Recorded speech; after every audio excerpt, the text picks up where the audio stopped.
Hello everyone. तो आज की सीरीज़ में हम ये देखेंगे कि डेटा के प्री प्रोसेसिंग करने के बाद हम लोग डेटा को बैचेस में कैसे डिवाइड करेंगे और कैसे हम मॉडल को पास करेंगे टू प्रोसेस इट। ठीक है। तो इस पार्ट में अगर आपने अभी स्टार्ट करा है तो मेक श्योर प्रीवियस वाला वीडियो आपने देखा हो, otherwise you won't be able to correlate with it, right. तो अभी तक हमने क्या देखा, थोड़ा सा एक डिस्कशन कर लेते हैं।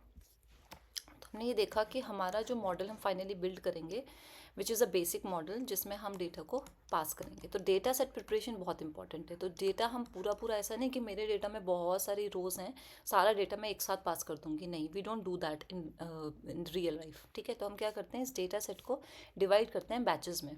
फॉर एग्जाम्पल, अगर मेरे डेटा सेट में 8 सैम्पल्स हैं, ठीक है, 8 सैम्पल्स का क्या मतलब है, 8 एग्जाम्पल्स हैं, 8 सेंटेंसेज हैं जिनको हमें प्रोसेस करना है। तो वो 8 के 8 सैम्पल्स हम एक साथ नहीं पास करेंगे। अभी तो डेटा छोटा सा है तो अभी आप डेटा आराम से प्रोसेस हो जाएगा, बट जनरली क्या होता है, आपका डेटा काफ़ी बड़ा होता है, ठीक है, लैक्स ऑफ मिलियंस ऑफ रोज हैं। तो आप उस केस में क्या करोगे, इस डेटा को डिवाइड करोगे इनटू मल्टीपल बैचेस। बैच का क्या मतलब है, अगर आप बोल रहे हो कि मेरे पास 8 सैम्पल्स हैं और मेरे को बैच का साइज़ रखना है 2, तो इसका मतलब आपका जो फर्स्ट बैच बनेगा उसमें कितने सेंटेंसेस होंगे, 2 सेंटेंसेस। फिर दूसरा बैच बनेगा उसमें फिर कौन से सेंटेंस होंगे, नेक्स्ट 2 सेंटेंसेस। फिर नेक्स्ट बैच बनेगा उसमें कौन से सेंटेंस होंगे, next 2 sentences, and so on. तो हमारे केस में अगर 8 सैम्पल्स हैं और 2 बैच का साइज़ है तो कितने सैम्पल्स बनेंगे, कितने बैचेस बनेंगे, देयर विल बी 4 बैचेस।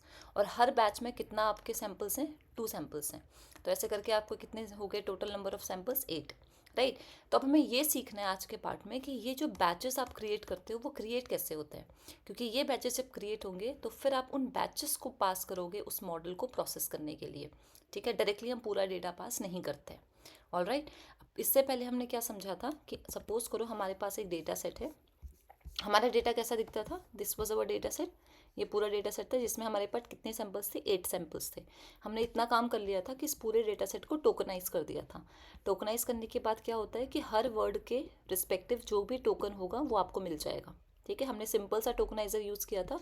तो अगर वेंट है तो उसका कौन सा टोकन मिला है, 2। अगर 2 है तो उसको कौन सा टोकन मिला है, 3, एंड सो ऑन। तो ऐसे करके पूरा जो डेटा सेट है वो मैंने ऑलरेडी टोकनाइज करके रख दिया है। ठीक है। अब जो नेक्स्ट पार्ट हमने करना है वो क्या करना है, इस पूरे डेटा सेट को पहले तो बैचेस में डिवाइड करना है।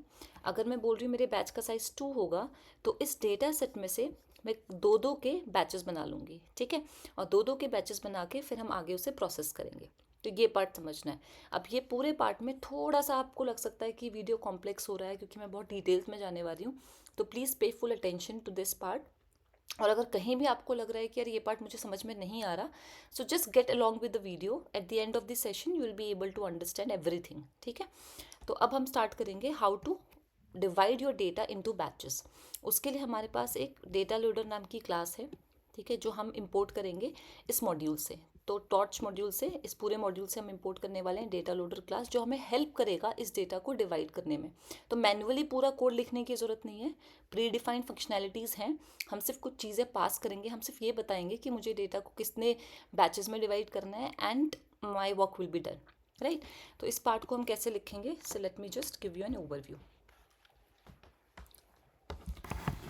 तो पूरा कोड हम लिखेंगे। सबसे पहले आपको क्या लिखना है, डेटा लोडर, यही हमारी क्लास है। अब ये जो क्लास है, इस क्लास में ये कुछ एक्सपेक्ट कर रहा है। ये जो क्लास है इसमें आपको कुछ पैरामीटर्स पास करने हैं। तो कौन कौन से पैरामीटर्स हो सकते हैं, सबसे पहले तो जो मेरा डेटा सेट है इसको मैं डिलीट कर देती हूँ अभी। So this is our required form. अभी जो हमने अभी तक जितना पार्ट समझा है उसमें हमारे पास ये डेटा मुझे मिल चुका है। ठीक है, ये किस में स्टोर्ड है, मेरा प्रोसेस डेटा सेट में। तो मैं ये बोलूँगी इस डेटा लोडर क्लास में पहली चीज़ क्या पास करोगे, प्रोसेस डेटा सेट। तो मैं बता रही हूँ कि मुझे इस पूरे डेटा सेट को कितने पार्ट में डिवाइड करना है। तो आप यहाँ पे पास करोगे, एक पैरामीटर होता है बैच का साइज़ कितना रखना है, ये मैं डिसाइड कर सकती हूँ। अगर मैं लिख रही हूँ 2, तो मेरे हर सैम्पल, हर बैच के अंदर कितने सैम्पल्स होंगे, 2 सैम्पल्स होंगे। ठीक है। अब एक बहुत इंपॉर्टेंट चीज़ होती है शफल, एक पैरामीटर है शफल। क्या आप अपने डेटा को शफल करना चाहते हो बैचेस में डिवाइड करने से पहले? ठीक है, इंपॉर्टेंट है, बैचेस में डिवाइड करने से पहले पहले क्या आप डेटा को शफल करना चाहते हो? आपने बोला हाँ। इसका क्या मतलब है, सपोज करो हमारे पास ये पूरा डेटा है और ठीक है, इस डेटा के कुछ इंडेक्सेस हैं। ये इंडेक्सेस कौन से हैं, 0, 1, 2, 3, 4, 5, 6, 7, 8 डेटा सेट है। तो ये इंडेक्स होंगे 0, 1, 2, 3, 4, 5, 6, 7। तो ये सारे इंडेक्सेस हैं। अब शफल करने का ये मतलब होता है कि इन इंडेक्सेस को आप शफल कर दो रैंडमली। ठीक है। तो रैंडम शफल करने से इंडेक्स आगे पीछे हो जाएंगे, कोई कहीं भी आ सकता है। तो सपोज पहले 2 आ गया, फिर 5 हो गया, फिर 1 हो गया, फिर 0 हो गया, एंड सो ऑन। ठीक है। तो ये होता है शफलिंग, और शफलिंग काफ़ी इंपॉर्टेंट है। अगर आप शफल नहीं करोगे तो आपको हमेशा हर बैच में सेम ही सैंपल मिलेंगे। फॉर एग्जाम्पल ये 2 सैंपल फर्स्ट वाले बैच में आ जाएंगे, 0 एंड 1 वाला, फिर 2 एग्जाम्पल 2 3 वाला नेक्स्ट बैच में आ जाएंगे, फिर 4 5 वाले एक बैच में आ जाएंगे, और हर इपॉक में यही सेम चीज़ हो रही होगी। तो आप डेटा के पैटर्न को रटने लगोगे, आप समझोगे नहीं, कि जनरलाइज नहीं कर पाओगे डेटा सेट को। तो इसलिए शफलिंग बहुत ज़रूरी है। ठीक है। तो शफलिंग करने के लिए हमने बोल दिया कि हाँ, पैरामीटर ट्रू कर दिया कि हाँ मैं डेटा को शफल करना चाहती हूँ। ठीक है। तो ये चीज़ समझ जाओ कि डेटा को शफल करने का मतलब है जो इंडेक्सेस हैं आपके डेटा के वो शफल हो जाएंगे। राइट। अब इंपॉर्टेंट चीज़ है, चलो तुमने शफल कर दिया। फॉर एग्जाम्पल मैंने बोला कि मुझे ये 2 चीज़ मिल गई, मेरा शफल करने के बाद पहले 2 और 5 है, तो मतलब सेकंड और फिफ्थ वाला जो डेटा सेट है उसका एक बैच बनेगा। ठीक है। तो जो पहला बैच बनेगा उसमें क्या हो जाएगा, पहले बैच में 2 एंड 5, फिर जो नेक्स्ट बैच बनेगा उसमें आ जाएगा 1 एंड 0। तो इस तरीके से आपका प्रोसेसिंग होएगी। अब नेक्स्ट पार्ट क्या करना है, चलो शफल भी हो गया, डेटा भी बन गया। अब एक इंपॉर्टेंट चीज़ आपको देखनी है, सपोज करो शफल करने के बाद मुझे कोई भी 2 सैंपल मिल सकते हैं जो रैंडम होंगे। और सपोज करो मुझे सैंपल मिला एक फर्स्ट वाला जिसमें है 1 2 3 4 5 3 6। अब इसकी अगर आप लेंथ देखोगे, टोटल नंबर ऑफ टोकन्स देखोगे तो वो है 3 3 6 7। तो फर्स्ट वाले में कितने टोकन्स है, 7 टोकन्स है। और जो सेकंड वाला सैंपल जो रैंडमली आपका सेलेक्ट हुआ है, सपोज वो है आपका ये वाला। ठीक है। अब इसमें आपकी जो टोटल नंबर ऑफ टोकन्स है वो है 8। कितने हैं, 8। पहले में 7 है, दूसरे में 8 है।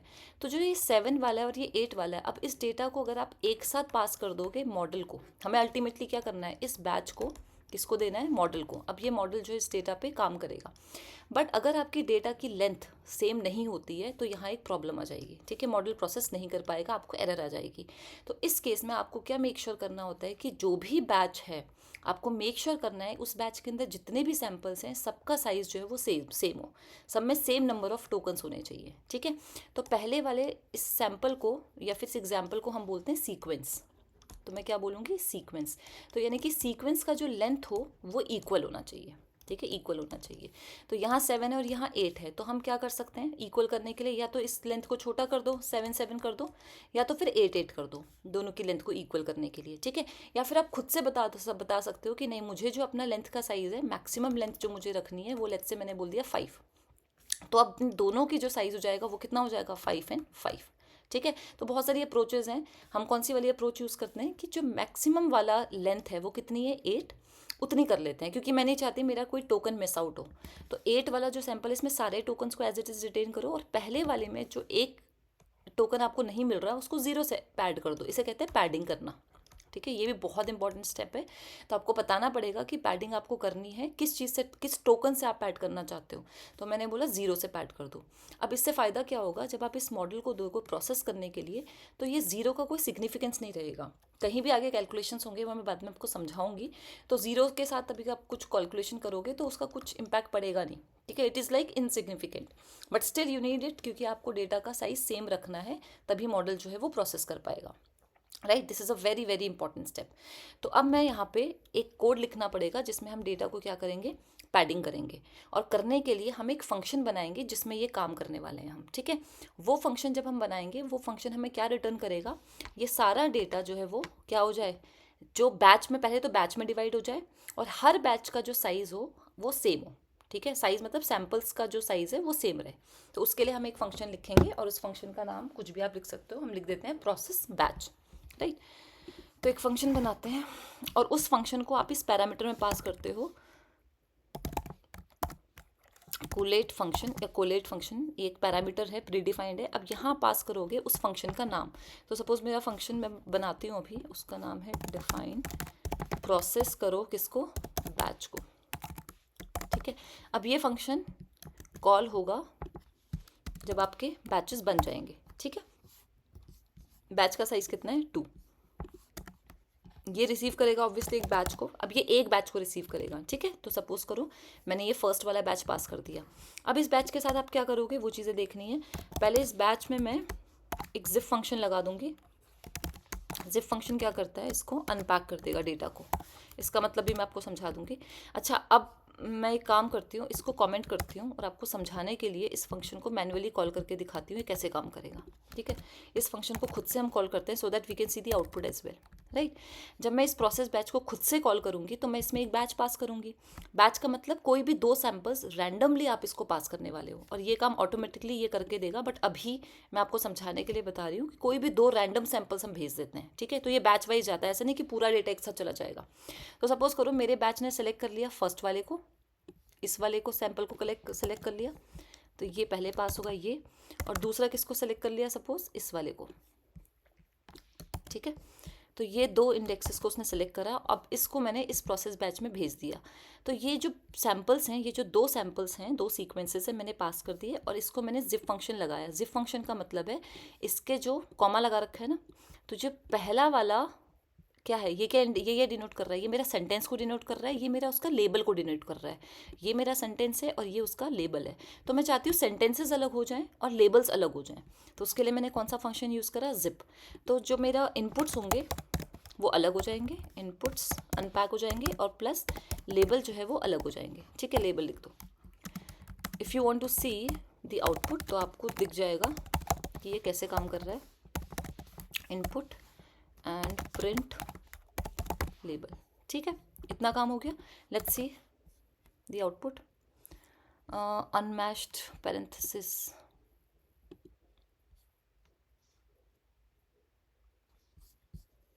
ओके, ये फंक्शन कॉल, सॉरी, ये फंक्शन आपका कॉल हुआ है, और आपका ये फर्स्ट वाला पैरामीटर है, फर्स्ट वाला सीक्वेंस है, और यहाँ पे आपका एक ब्रैकेट मिस हो गया था, ये आपका हो गया सेकेंड वाला पैरेंथेसिस, ठीक है। अब इसमें एक और एरर आएगा। इसमें लिखा है process batch takes 1 positional argument but 2 were given. ये बोल रहा है कि आपने यहाँ से 2 आर्ग्यूमेंट पास करे हुए हैं, बट यहाँ पे वो एक ही आर्ग्यूमेंट रिसीव कर रहे हैं, ठीक है। ये इसलिए हुआ है क्योंकि आप अगर एग्जाम्पल देखोगे तो ये पूरा एक लिस्ट के फॉर्म में था, तो ये अभी इसको 2 अलग अलग डेटा सेट का मतलब 2 अलग अलग बैच मान रहा है, जबकि ये एक ही बैच है। तो मैं इसमें इसे एक लिस्ट के फॉर्म में पास करना है हमको, इस तरीके से, ठीक है। तो ये फंक्शन है जिसमें मैं एक लिस्ट पास कर रही हूँ पूरा, ये पूरा लिस्ट क्या बन जाएगा, एक बैच, ठीक है। अब ये बैच जो है वो अलग अलग हो जाएगा, जिसमें इनपुट्स अलग हो जाएंगे और लेबल्स अलग हो जाएंगे। सो इफ आई रन दिस, अब आपको देखो, अब आपको क्या बन गया है, ओके, ये टेंसर में है नहीं अभी। मैं एक काम करती हूँ, रीस्टार्ट करती हूँ सेशन को, क्योंकि इसमें ये हो रहा है कि ये पहले मैंने कोड रन करा हुआ है, तो ये ऑलरेडी आपको टेंसर के फॉर्म में दिखा रहा है, बट एक्चुअली में टेंसर नहीं है। So if I want to run the entire code once again, तो यहाँ से शुरू करते हैं। I am just running it, ये पुराना जो हमने पहले किया था इससे पहले वाले पार्ट में, उसको बस मैं रन कर रही हूँ so that you actually see the correct output. ये पार्ट हम पहले कर चुके थे, ठीक है। This time if you run it you will C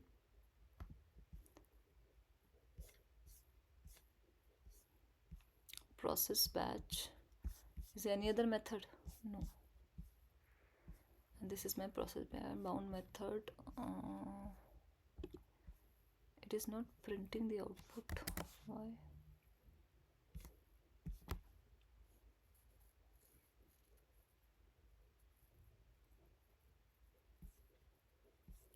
batch को जिप कर दिया इनपुट और लेबल में, ये इन लेबल को तो प्रिंट कर रहा है बट इनपुट को नहीं प्रिंट कर रहा है। What is the reason? Okay, it is inputs. Okay, now you get the output. तो ये आपका हो गया फर्स्ट वाला सैंपल, फर्स्ट वाला सीक्वेंस, और ये हो गया आपका सेकंड वाला सीक्वेंस। दिख रहा है अभी किस फॉर्म में, ये एक टपल के फॉर्म में दिख रहा है, ये ब्रैकेट, ठीक है, पाइथन का। ये भी टपल है, ये भी टपल है, आप चाहे तो प्रिंट करके देख लो। What is the type of this data? Sorry, it has to be inputs.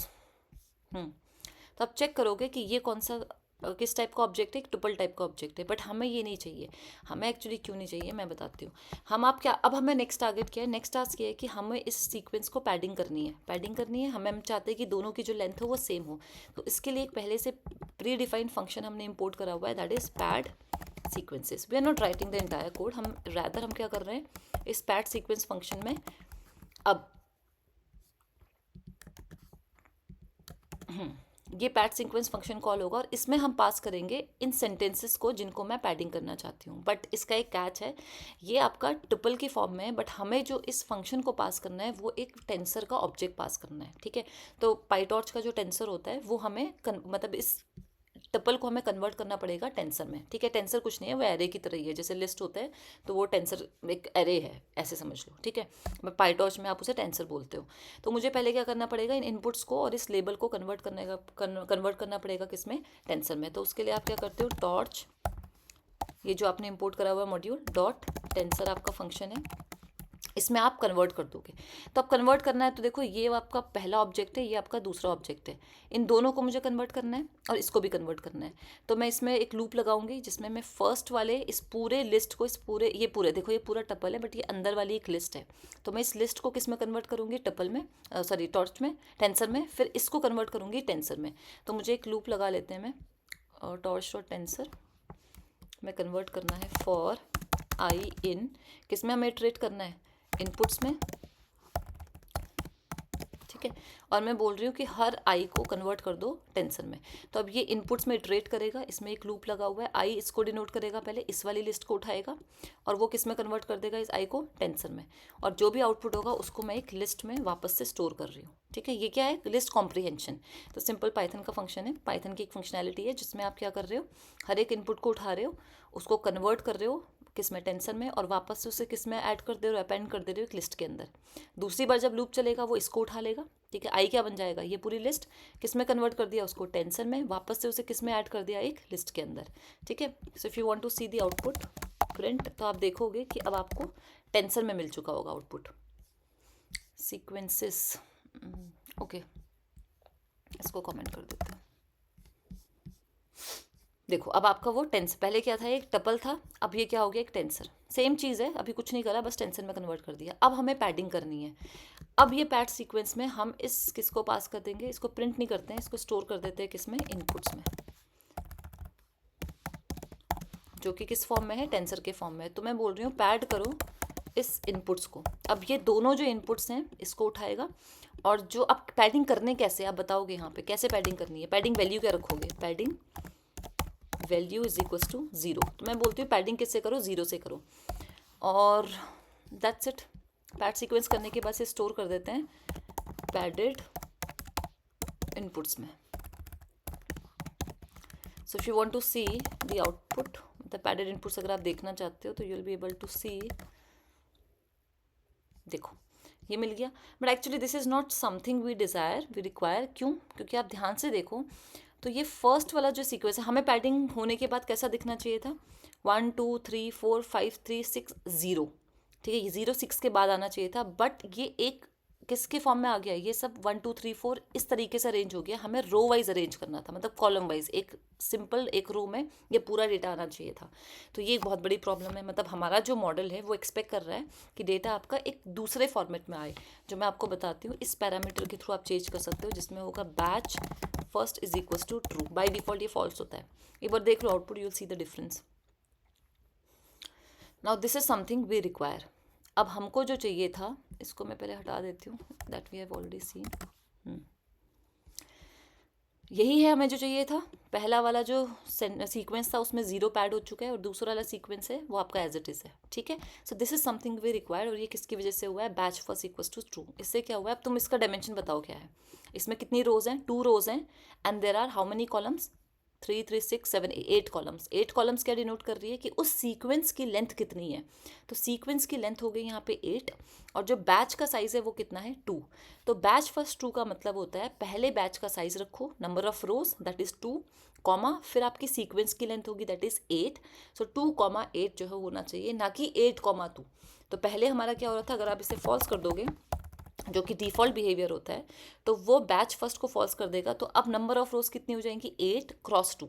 तो हमारा जो डिज़ायर्ड फॉर्म है वो क्या है, 2 क्रॉस 8। तो पहले बैच फर्स्ट, तो बैच का डायमेंशन पहले आ जाए और बाकी बाद में है। सो ये हमारा डिज़ायर्ड फॉर्मेट था। इतना काम हो गया। So this is something we have already done, right. अब हम इस बैच को, अभी तो मैंने मैनुअली कॉल करा, हम ऐसे नहीं करेंगे, हम इस डेटा लोडर के थ्रू करेंगे ये काम। तो हम खुद से नहीं करने वाले हैं, और हम इसे प्रिंट भी नहीं कराएंगे, क्योंकि यहाँ से ये फंक्शन कॉल हो रहा है, ये फंक्शन अपने आप कॉल होगा, तो ये रिटर्न करेगा वैल्यूज़ को, ठीक है। रिटर्न करने से पहले इस लेबल को भी कन्वर्ट कर देते हैं, जो आपके लेबल्स थे इसके साथ देखो लेबल नहीं आया है, तो लेबल को भी हमें क्या करना पड़ेगा, टॉर्च डॉट टेंसर में पास करो, और जो लेबल थे जो टपल के फॉर्म में थे उसको आपने क्या कर दिया, टेंसर ऑब्जेक्ट में कन्वर्ट कर दिया और उसको स्टैक कर दिया। अब मैं इसको रिटर्न करवा सकती हूँ। नाउ आई से रिटर्न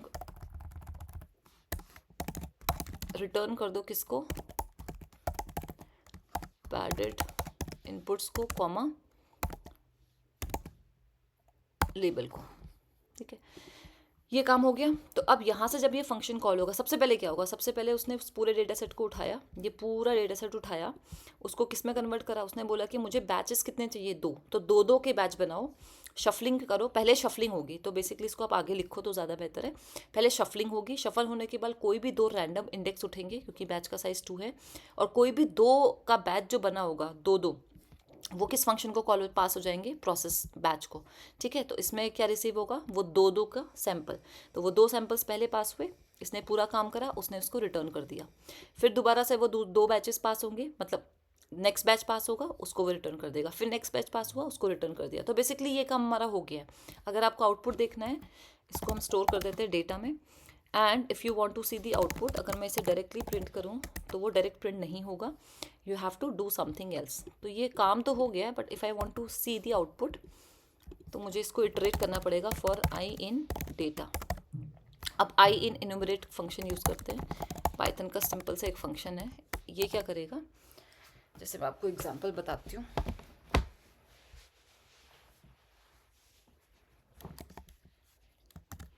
अब अज्यूम करो कि तुम्हारे 2 के बैच बन चुके हैं। कितने बैच होंगे, 4, और हर बैच में आपके सैम्पल्स हैं, 2 सैम्पल्स हैं, ठीक है। तो हर बैच का एक इंडेक्स होगा, या इज इक्वल्स टू 0 या इज इक्वल्स टू 1, ये इस तरीके से 4 बैच बन गए। अब मुझे अगर प्रिंट करना है तो इस बैच के अंदर 2 चीज़ें हैं, एक मेरा इनपुट्स हैं, दैट इज़ जो मैंने यहाँ रिटर्न कराया पैडेड इनपुट्स, और दूसरा क्या है मेरा लेबल, ठीक है। तो मैं सारी चीज़ें देखना चाहिए, मैं जैसे चाहती हूँ कौन सा बैच नंबर है, कौन सा इनपुट है और कौन सा लेबल है। सो कितने पैरामीटर्स हो गए, एक आई हो गया और दूसरा इनपुट और लेबल को मुझे एक साथ देखना है, ठीक है। तो वही चीज़ करने के लिए मैंने क्या कर दिया, इनोमरेट फंक्शन कॉल किया, जिसमें मेरे 2 चीज़ें मैं यूज़ कर सकती हूँ, I that is denoting the batch का इंडेक्स, दूसरा क्या है मेरा जो इनपुट्स था और उसके साथ जो लेबल था, ठीक है। इसको मैंने इटरेट करा और प्रिंट करा दिया इसको, इनपुट को और लेबल को।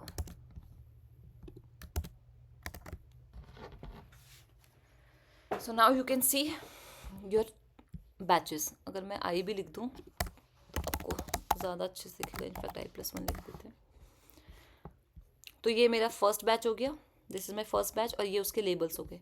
ये मेरा सेकेंड बैच हो गया और ये उसके लेबल्स हो गए।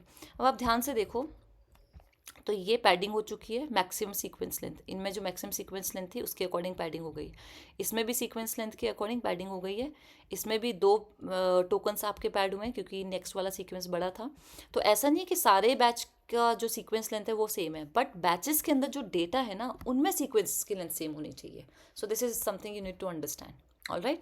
और ये रैंडम होगा, देखो अभी 25 और 1 वाला आया है ना, मैं इसको दोबारा से अगर करूँ तो ये रैंडम इंडेक्स फिर से चूज़ करेगा और probably you will get the different result. देखो अब आपको 8 और 4 वाला सैंपल मिला है, पहले 25 और समथिंग मिल रहा था, दोबारा से करो तो इस बार दूसरा इंडेक्स सेलेक्ट हो जाएगा। तो ये रैंडम हो रहा है, 25 और 4 वाला सेलेक्ट हो गया, ठीक है। So I hope this part is clear कि ये शफलिंग का क्या मतलब है। तो ये तो हो गया पहला पार्ट जो आपको समझना था। एक और चीज़ आपको समझनी है यहाँ पे, दैट इज़ अब रियल टाइम में ना हम ये भी नहीं करते, थोड़ा सा इसमें कुछ चेंजेस करेंगे।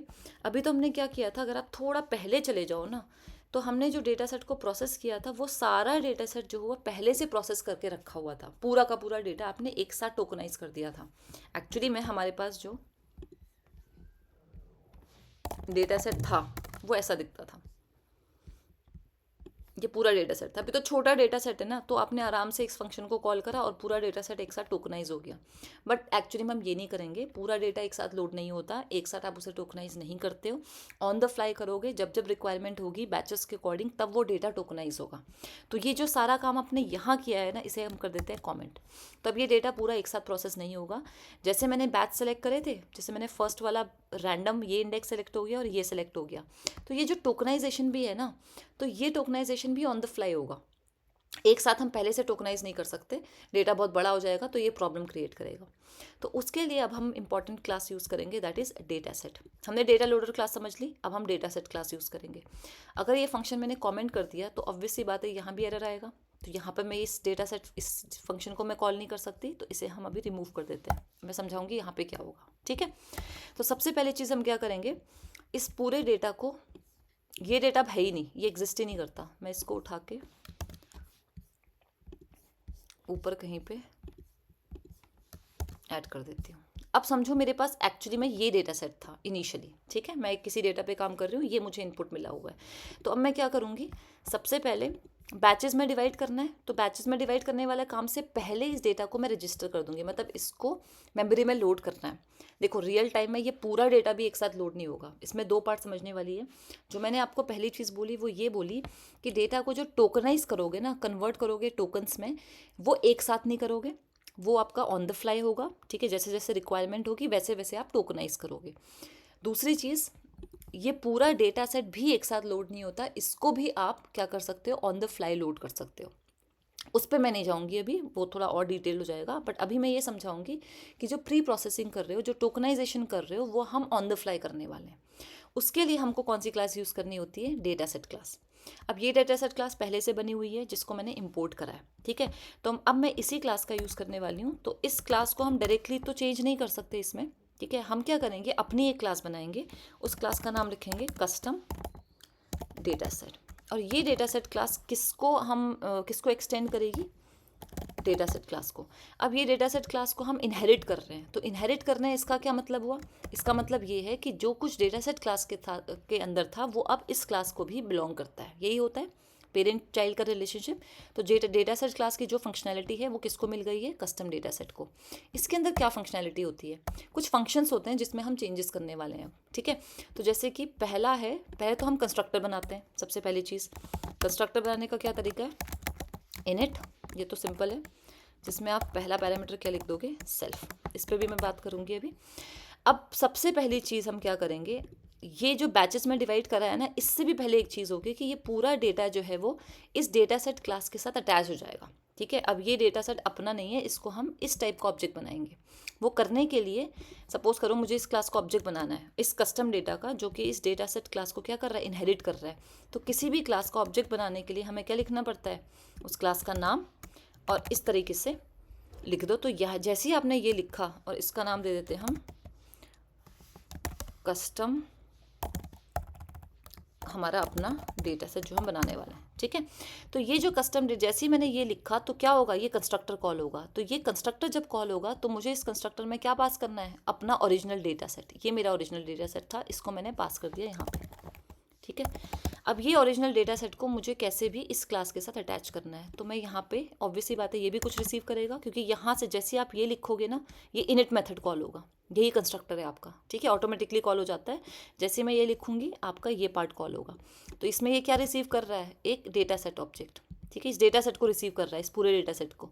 इसको रिसीव करने के लिए मैंने इसका नाम रख दिया रॉ डेटा सेट, कुछ भी नाम रख दो, इससे फ़र्क नहीं पड़ता। तो बेसिकली अब ये पूरा डेटा जो है वो मेरा किसके अंदर आ चुका है, इस रॉ डेटा सेट के अंदर।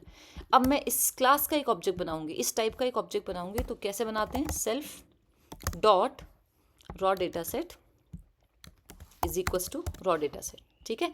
तो ये जो डेटा सेट था वो बेसिकली अब इस टाइप का ऑब्जेक्ट बन गया है, किस टाइप का, कस्टम डेटा सेट टाइप का, या फिर बोल सकते हो इस डेटा सेट टाइप का ऑब्जेक्ट बन गया है। मतलब ये पूरा डेटा मेरा मेमोरी में लोड हो चुका है। बट वो अब किस टाइप का डेटा सेट है, वो रॉ डेटा सेट है, जो किस टाइप का है, इस टाइप का है, राइट। अभी भी अब लग रहा है कि यार ये कुछ नए नए टर्म्स हैं, इससे कुछ समझ में नहीं आ रहा है, आप बस देखते रहो, आई एम श्योर आपको बाद में सब समझ में आ जाएगा, ठीक है। अच्छा, अब मुझे क्या करना है, इतना काम मेरा हो गया। नेक्स्ट पार्ट मुझे क्या था, मैं ये चाहती थी कि ये डेटा सेट ना पूरा एक साथ प्रोसेस ना हो। तो जैसे जैसे मेरा रैंडम मुझे जो 2 सैम्पल्स मिलेंगे, उस रैंडम सैम्पल को एक एक करके मैं प्री प्रोसेस करूँगी, टोकनाइज करूँगी। तो उसके लिए एक पहले से फंक्शन है, उसका नाम है गेट आइटम। अच्छा, ये फंक्शन कहाँ डिफाइंड है, वह ये फंक्शन मेरा डिफाइंड है डेटा सेट क्लास के अंदर, इस क्लास के अंदर डिफाइंड है, इसका नाम है गेट आइटम। इसी फंक्शन को मैं क्या कर रही हूँ, मॉडिफाई कर रही हूँ, इसे कहते हैं ओवरराइड करना। मॉडिफाई कर रही हूँ ताकि मैं इसे अपने तरीके से कस्टमाइज़ कर सकूँ, ठीक है, मैं अपने तरीके से लिख सकूँ।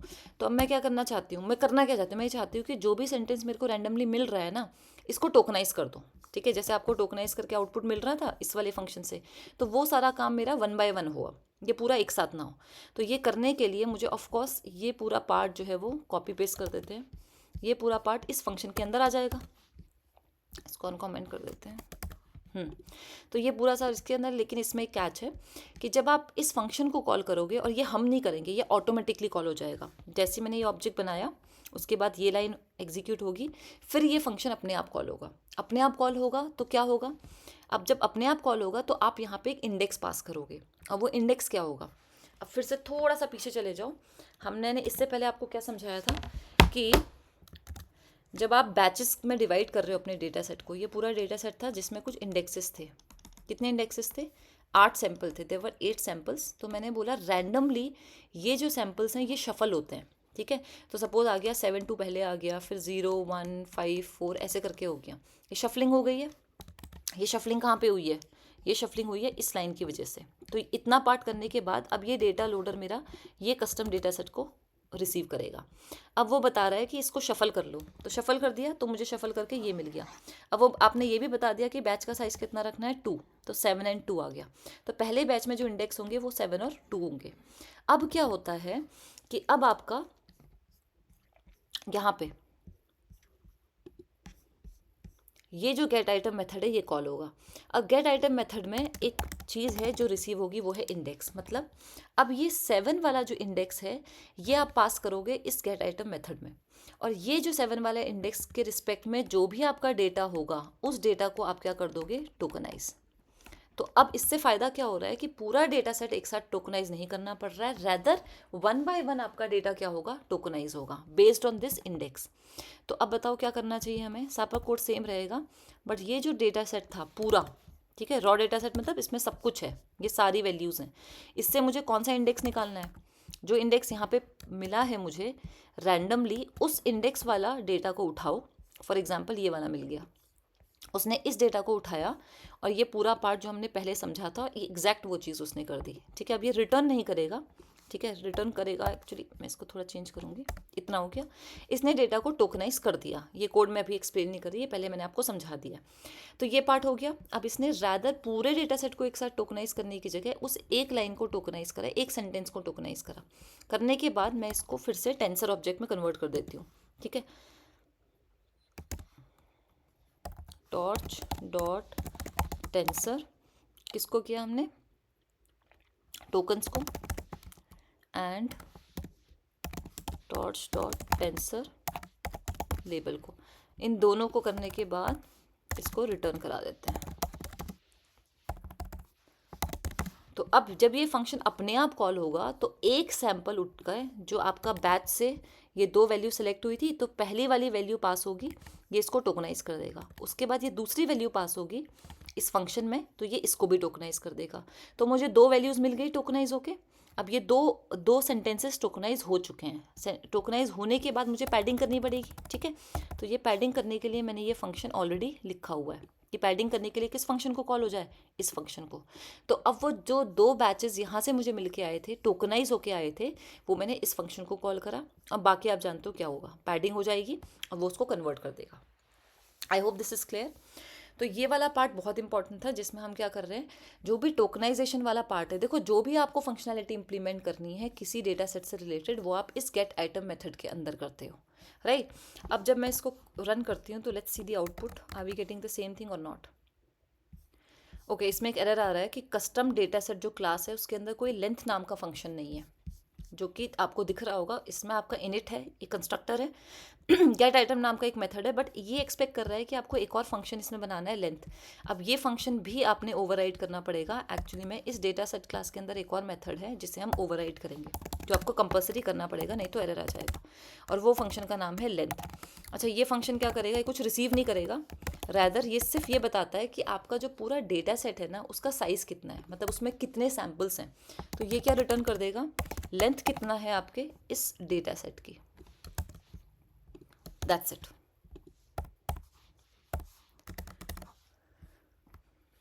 Same thing is happening. इस वार्निंग को भी इग्नोर कर दो।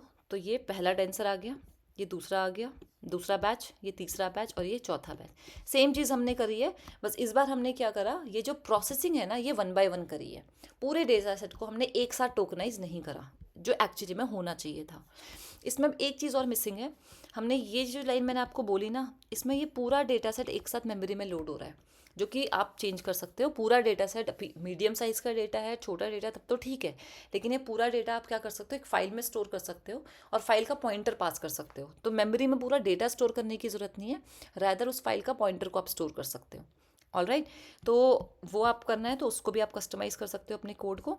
But as of now this thing should be clear. तो आप ऐसा नहीं होता कि डेटा को उठाओ और सीधे मॉडल को पास कर दो। आप अपना एक कस्टम डेटा सेट क्लास बनाओगे, जो किस क्लास को एक्सटेंड करेगी, प्री डिफाइंड क्लास जो पहले से बनी हुई है, that is data set class. इसके बने बनाए फंक्शन हैं कौन से, लेंथ पहले से बना हुआ है, गेट आइटम पहले से बना है, हमको बस इसको ओवरराइड करना है कि हम उसे अपने हिसाब से यूज़ कर सकें। अब मैं इसके अंदर और भी कुछ फंक्शनैलिटी अगर करना चाहती हूँ, डेटा को ऑगमेंट करने का कोड है या कुछ और कोड है, तो मैं इसके अंदर लिख सकती हूँ। राइट, तो वो डेटा को ऑन द फ्लाई 1 बाय 1 एक एक करके क्या करेगा, उसको मॉडिफाई करेगा।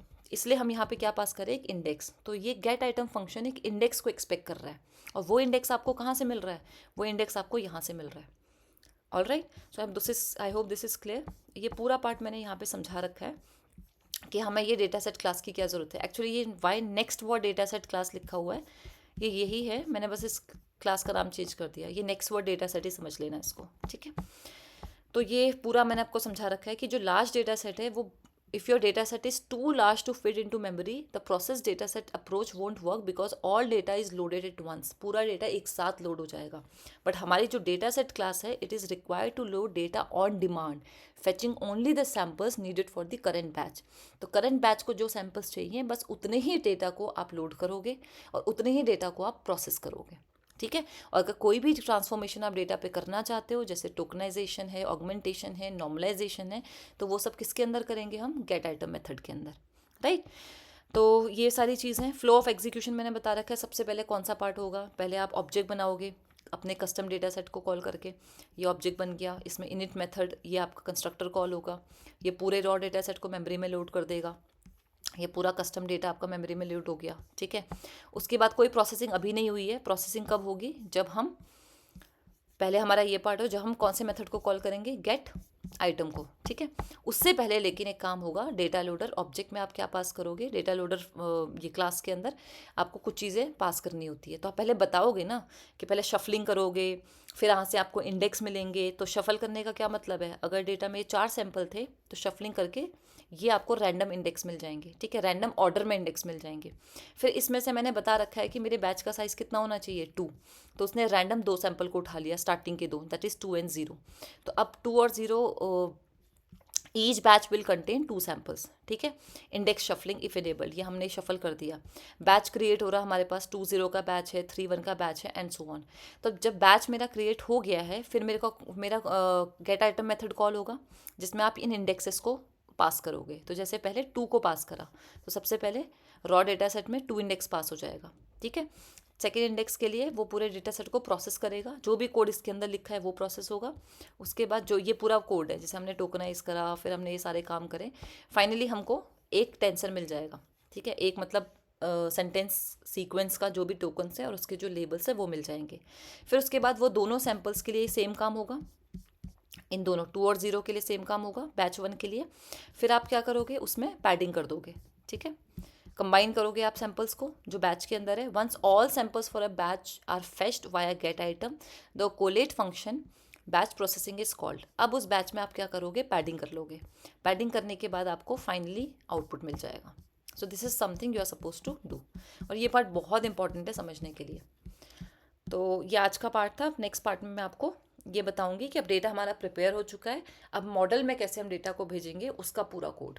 All right, so if you like the video, please if you understood anything about this video, so please like and subscribe the channel. Thank you.